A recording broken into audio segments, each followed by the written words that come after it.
Ladies and gentlemen, American Jury and Bulldog Nation, keeping with my Vince Vaughn statement that I can go all day.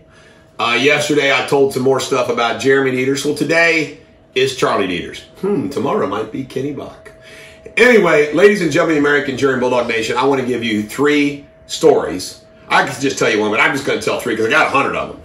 About my dad's incredible, evil, unethical behavior to people who loved him, that he's supposed to love and treat good. Number 1, my brother Thad was given 6 acres. He was one of the kids that was given a piece of ground to build a house on over on a farm in Boone County.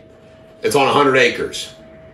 My brother Thad has taken care of that farm, farmed it, improved it, lives on it, and for 40 years, my father has promised to deed him that farm.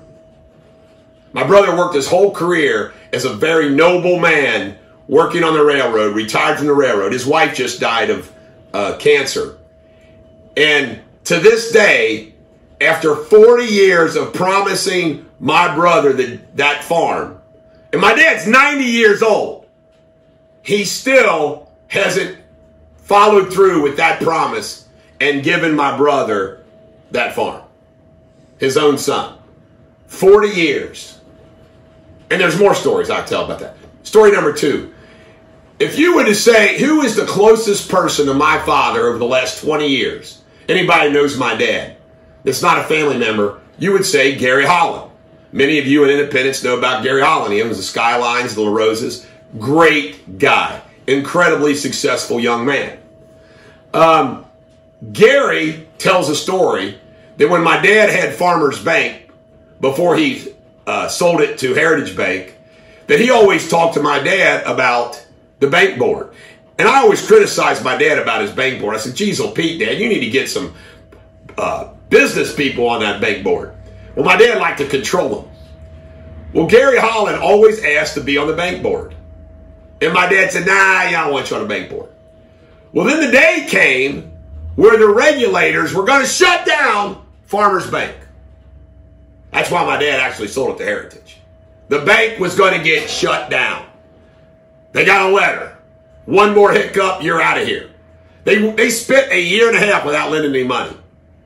Now, if that bank shut down, it was going to open up the bank to lots of liability. And the directors to lots of liability. Do you know what my dad did? Gary found out about the bank problem from somebody on the inside. 1 hour later, my dad calls Gary Holland. An hour after Dad finds out about it and says, hey, Gary, would you like to be on the bank board?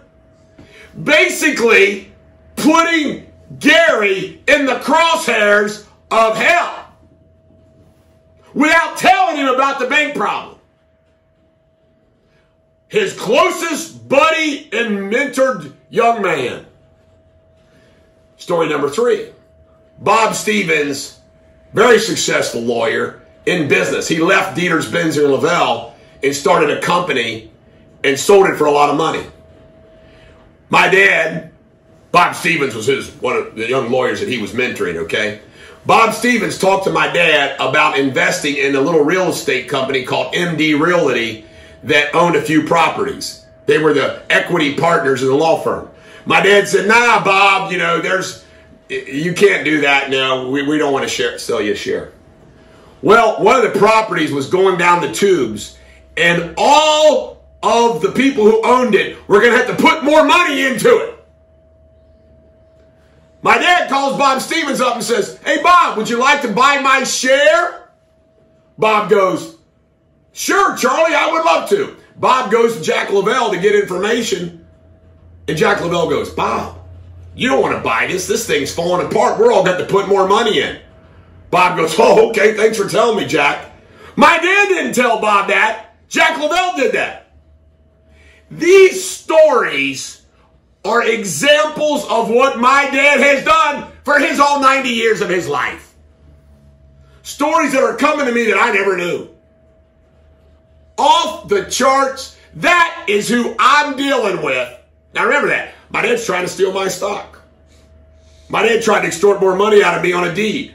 And who's right there with him? Little gay turd Jeremy. The dynamic, unethical duo. All those stories are true. And by the way, just let everybody know, I've accused, because it's true, of Kenny Bach molesting 2 of my sisters. If you were wrongfully accused of molesting 2 young girls, would you sue for defamation? If it was false? You would, wouldn't you? I hadn't been sued. Nobody's even sent me a letter and told me to shut up, apologize. Because it's true. It's the Bulldog. Every dog has their day. Have a great day.